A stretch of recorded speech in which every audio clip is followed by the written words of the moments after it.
السلام علیکم ورحمۃ اللہ وبرکاتہ۔ ہمارے پروگرام پیغام الہی پر خوش آمدید۔ ہم نے پچھلی ویڈیو میں نزول وحی کے طریقے، تاریخ نزول القرآن اور سب سے پہلے نازل ہونے والی آیات کو پڑھا تھا۔ مکی اور مدنی آیات اور صورتیں کن کو کہتے ہیں جانیں گے، اور ساتھ ہی ساتھ سورۃ الفاتحہ اور بسم اللہ الرحمن الرحیم کا ترجمہ تفسیر کریں گے انشاءاللہ۔ آپ سے درخواست ہے کہ آپ ہمارے ساتھ جڑے رہیں۔ شروع کرتے ہیں۔ رب اشرح لی صدری ویسر لی امری واحلل عقدۃ من لسانی یفقہوا قولی ربی زدنی علما ربی زدنی علما ربی زدنی علما۔ دیکھیے، مکی اور مدنی آیات یعنی جو صورتیں یا جو آیات نبی اکرم صلی اللہ علیہ وسلم پر ہجرت سے قبل نازل ہوئیں، ہجرت سے پہلے نازل ہوئیں، وہ مکی آیات ہیں، اور جو ہجرت کے بعد نازل ہوئیں وہ مدنی آیات ہیں۔ اب یہ سورۃ الفاتحہ یہ مکی سورت ہے جس میں 7 آیتیں ہیں۔ سورۃ الفاتحہ یہ مکی سورت ہے جس میں 7 آیتیں ہیں۔ پہلے ہم سورہ فاتحہ کے فضائل کو جانیں گے اور اس کی خصوصیات کو۔ دیکھیے، سورہ فاتحہ کو قرآن کریم میں بہت سی خصوصیات حاصل ہیں۔ اول یہ کہ قرآن اسی سے شروع ہوتا ہے، نماز اسی سے شروع ہوتی ہے، اور نزول کے اعتبار سے بھی سب سے پہلی سورت جو مکمل طور پر نازل ہوئی یہی سورت ہے۔ سورہ اقرا، سورہ مزمل اور سورہ مدثر کی چند آیتیں ضرور اس سے پہلے نازل ہو چکی تھی، مگر مکمل سورت سب سے پہلے فاتحہ ہی نازل ہوئی ہے۔ جن حضرات صحابہ سے سورہ فاتحہ کا اول ما نزول یعنی نزول میں سب سے پہلی سورت ہونا منقول ہے، ان کا مطلب غالباً یہی ہے کہ پوری سورت اس سے پہلے اور کوئی نازل نہیں ہوئی۔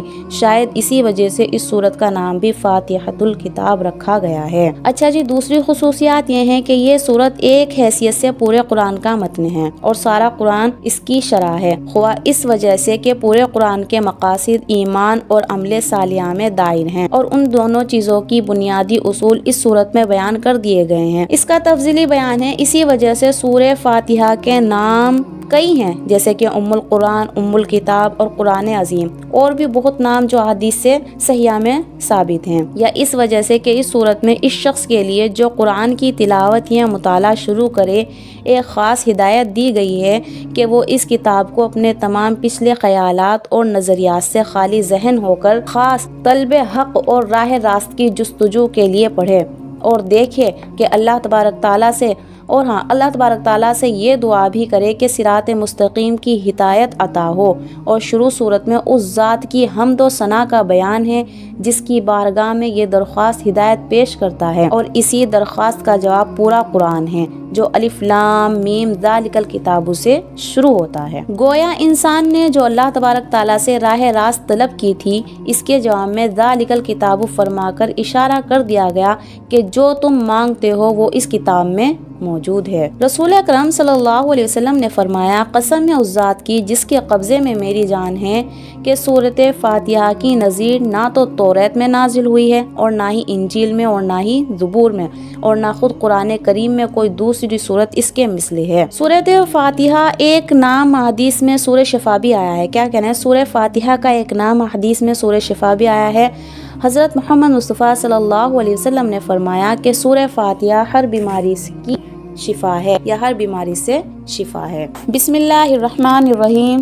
شروع کرتا ہوں اللہ کے نام سے جو بڑا مہربان نہایت رحم والا ہے۔ بسم اللہ یعنی قرآن کی ایک آیت ہے یا نہیں، اس پر تمام اہل اسلام کا اتفاق ہے کہ بسم اللہ الرحمن الرحیم قرآن میں سورہ نمل کا جز ہے، اور اس پر بھی اتفاق ہے کہ سوائے سورہ توبہ کے ہر سورت کے شروع میں بسم اللہ الرحمن الرحیم لکھی جاتی ہے۔ اس میں ائمہ مجتہدین کا اختلاف ہے کہ بسم اللہ سورہ فاتحہ کا یا تمام سورتوں کا جز ہے یا نہیں۔ اب امام اعظم ابو حنیفہ کا مسلک یہ ہے کہ بسم اللہ الرحمن الرحیم بجز سورہ نمل کے اور کسی سورت کا جز نہیں ہے، ایک مستقل آیات ہے یہ، جو ہر سورت کے شروع میں 2 سورتوں کے درمیان فصل اور امتیاز ظاہر کرنے کے لیے نازل ہوئی ہے۔ تلاوت قرآن اور ہر مبہم کام کو بسم اللہ سے شروع کرنے کا حکم دیا گیا ہے۔ تلاوت قرآن اور ہر مبہم کام کو کرنے کے لیے بسم اللہ سے شروع کرنے کا کیا دیا گیا ہے؟ حکم دیا گیا ہے۔ اہل جاہلیت کی عادت تھی کہ اپنے کاموں کو بتوں کے نام سے شروع کیا کرتے تھے، اس رسم جاہلت کو مٹانے کے لیے قرآن کی سب سے پہلی آیت جو جبرائیل امین لے کر آئے، اس میں قرآن کو اللہ تبارک تعالیٰ کے نام سے شروع کرنے کا حکم دیا گیا ہے کہ پڑھو اقرا بسم ربک الذی۔ علماء سیوطی نے فرمایا کہ قرآن کے سوا دوسری تمام آسمانی کتابیں بھی بسم اللہ الرحمن الرحیم سے شروع کی گئی ہیں، اور بعض علماء نے فرمایا بسم اللہ الرحمن الرحیم قرآن اور امت محمدیہ کی ہی کیا ہے، یہ خصوصیات ہے۔ بسم اللہ الرحمن الرحیم قرآن اور امت محمدیہ کی خصوصیات میں سے ہے۔ دونوں قول کی تطبیق یہ ہے کہ اللہ کے نام سے شروع کرنا تو تمام آسمانی کتابوں میں مشترک ہے، مگر الفاظ بسم اللہ الرحمن الرحیم قرآن کی خصوصیات ہے، جیسا کہ بعض روایتوں میں ہے کہ حضرت محمد مصطفیٰ صلی اللہ علیہ وسلم بھی ابتدا میں ہر کام کو اللہ کے نام سے شروع کرنے کے لیے بسمک اللہم کہتے اور لکھتے۔ جب آیت بسم اللہ الرحمن الرحیم نازل ہوئی تو انہوں نے الفاظ کو اختیار فرما لیا اور ہمیشہ کے لیے یہ سنت جاری ہو گئی۔ قرآن کریم میں جا بجا اس کی ہدایت ہے کہ ہر کام کو اللہ کے نام سے شروع کیا جائے، اور رسول اکرم صلی اللہ علیہ وسلم نے فرمایا کہ ہر کام جو بسم اللہ سے شروع نہ کیا جائے وہ بے برکت رہتا ہے۔ ایک حدیث میں ارشاد فرمایا ہے کہ گھر کا دروازہ بند کرو تو بسم اللہ کہو، چراغ گل کرو تو بسم اللہ کہو، برتن دھو تو بسم اللہ کہو، کھانا کھانے، پانی پینے، وضو کرنے، سواری پر سوار ہونے اور اترتے وقت بھی بسم اللہ الرحمن الرحیم پڑھنے کی ہدایت قرآن و حدیث میں بار بار آئی ہے۔ اچھا، اب ہر کام کو بسم اللہ سے شروع کرنے کی حکمت جانیں گے۔ اسلام نے ہر کام کو اللہ کے نام سے شروع کرنے کی ہدایت دے کر انسان کی پوری زندگی کا رخ اللہ تبارک تعالیٰ کی طرف اس طرح پھیر دیا ہے کہ وہ قدم قدم پر اس حلف وفاداری کی تجدید کرتا رہے کہ میرا وجود اور میرا کوئی کام بغیر اللہ کی مشیت، وارد اور اس کی امداد کے نہیں ہو سکتا۔ جس نے ہر نقل و حرکت اور تمام معاشی اور دنیاوی کاموں کو بھی ایک عبادت بنا دیا۔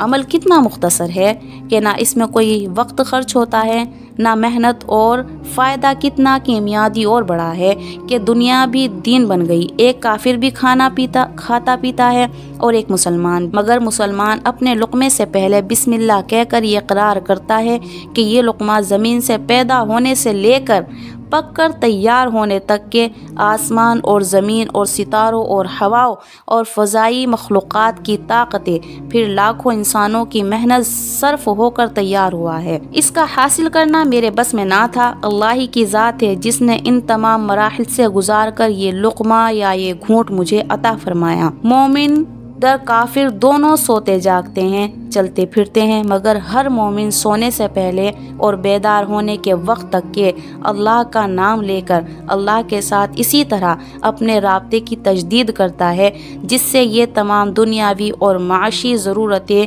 ذکر خدا بن کر عبادت میں لکھی جاتی ہیں۔ بسم اللہ کی تفسیر۔ بسم اللہ یہ لفظ 3 لفظوں سے مرکب ہے، ایک حرف با، دوسرے اسم اور تیسرے اللہ۔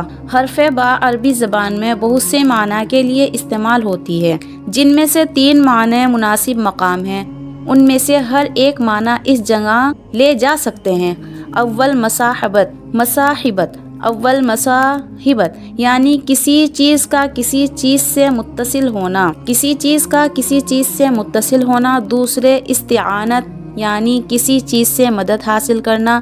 تیسرے تبرک، کسی چیز سے برکت کو حاصل کرنا۔ لفظ اللہ تبارک تعالیٰ کے ناموں میں سے سب سے بڑا اور سب سے زیادہ جامع نام ہے، اور بعض علماء نے اسی کو اسم عظیم کہا ہے، اور یہ نام اللہ کے سوا کسی دوسرے کا نہیں ہو سکتا، اس لیے اس لفظ کا تثنیہ اور جمع نہیں آتے، کیونکہ اللہ واحد ہے، اس کا کوئی شریک نہیں۔ خلاصہ یہ ہوا کہ اللہ نام ہے اس موجود حق کا جو تمام صفت کاملہ کا جامع اور صفات ربوت کے ساتھ متصف، یکتا اور بے مثال ہے۔ اس لیے کلمہ بسم اللہ الرحمن الرحیم کے معنی حرف با کے مذکورہ 3 معنی کی ترتیب سے یہ ہوتی ہے کہ اللہ کے نام کے ساتھ، اللہ کے نام کی مدد سے، اللہ کے نام کی برکت سے۔ لیکن تینوں صورتوں میں یہ ظاہر ہے کہ یہ کلمہ نامکمل ہے جب تک کہ اس کام کا ذکر نہ کیا جائے جو اللہ کے نام کے ساتھ یا اس کی برکت سے کرنا مقصود ہو۔ ہے الرحمن الرحیم، یہ دونوں اللہ تبارک تعالیٰ کے صفات ہیں۔ رحمان کے معنی عام رحمت کے ہیں اور رحیم کے معنی تام رحمت کے ہیں۔ عام رحمت سے مطلب یہ ہے کہ وہ ذات جس کی رحمت سارے عالم اور سارے کائنات اور جو کچھ اب تک پیدا ہوا ہے اور جو کچھ ہوگا سب پر ہادی اور شامل ہو۔ اور تام رحمت کا مطلب یہ ہے کہ اس کی رحمت کامل و مکمل ہو۔ یہی وجہ ہے کہ لفظ رحمان اللہ جل شان کی ذات کے ساتھ مخصوص ہے۔ کسی مخلوق کو رحمان کہنا جائز نہیں، کیونکہ اللہ تبارک تعالیٰ کے سوا کوئی بھی ایسا نہیں ہو سکتا جس کی رحمت سے عالم کی کوئی چیز خالی نہ رہے۔ سب کے ساتھ رحمت کا معاملہ کرنا تصور کیسے ہو سکتا ہے؟ اس لیے جس طرح لفظ اللہ کا جمع اور تثنیہ نہیں آتا، لفظ رحمان کا بھی جمع اور تثنیہ نہیں آتا، کیونکہ وہ ایک ہی ذات پاک کے ساتھ مخصوص ہے، دوسرے اور تیسرے کا احتمال ہی نہیں۔ اور لفظ رحیم کے اس کے معنی میں کوئی ایسی چیز نہیں جس کا پایا جانا مخلوق میں ناممکن ہو، کیونکہ یہ ہو سکتا ہے کہ کوئی شخص کسی شخص پر پوری رحمت کا معاملہ کرے۔ اسی لیے لفظ رحیم انسان کے لیے بولا جا سکتا ہے۔